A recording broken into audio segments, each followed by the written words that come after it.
value that the second phase of the HS has changed slightly in that it's no longer, the causeway is no longer going all the way to Murray Island.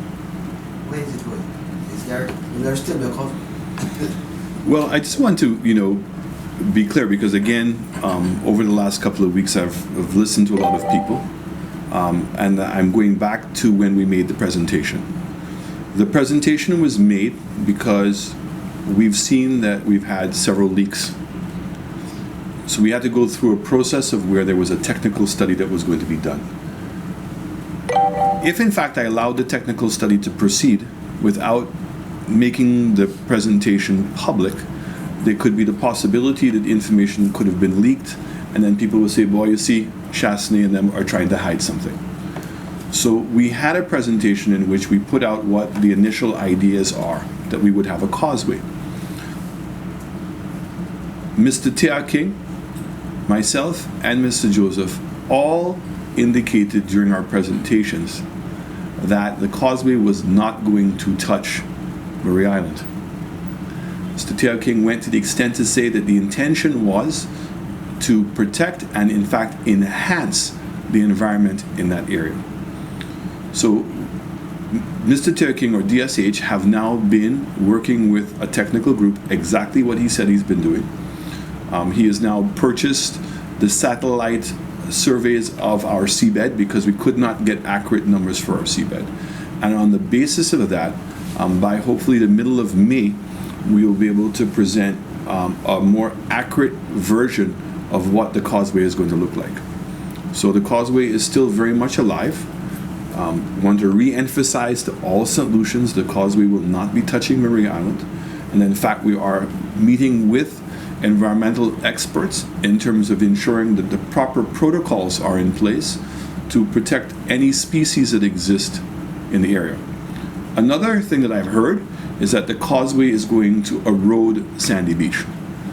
Why would somebody want to spend all this money and then invest on the Point Sab area and create a project which is going to destroy the beach area? So there's nothing further from the truth. In fact, today we're much more advanced than we ever were before, because you now have computer models that can take wave actions in. We have historical data to ensure that whatever the design of the causeway it is, it will not erode either the beaches on the eastern side of the causeway, nor will it erode the western side. But the objective here is to take that entire Sandy Beach area and create a world-class beach that is going to be the benefit of St. Lucians. We've said that Sandy Beach is going to remain a public park and will be fully accessible.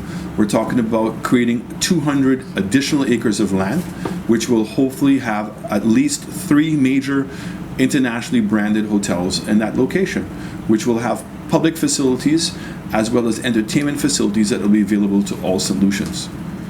We have the horse racing track. We have the area by Il Pirata in which we're putting a marina, a casino, and also a hotel.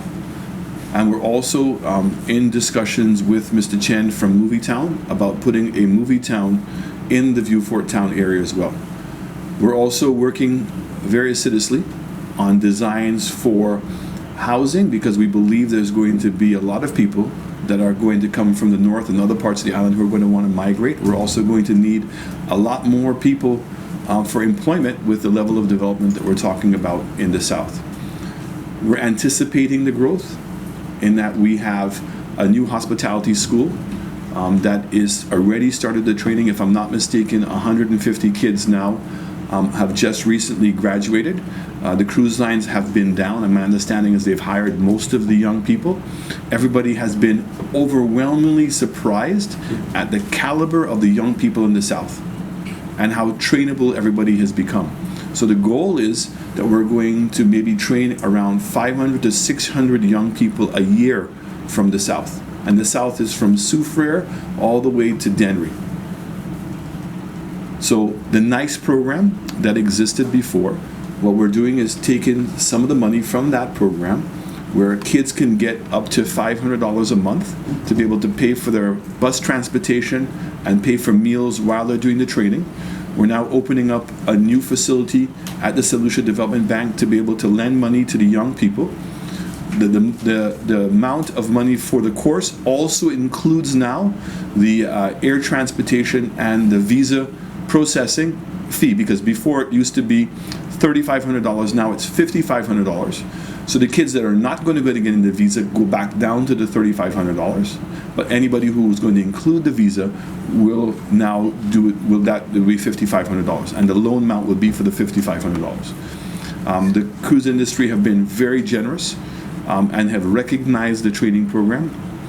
They have also indicated that they will put in facilities that once the kids have jobs, that they will transfer the monies from their salaries to the development bank. And there's some of the cruise lines that have indicated that once the kids do 2 terms, 2 contract periods, they actually will reimburse the entire amount to the bank.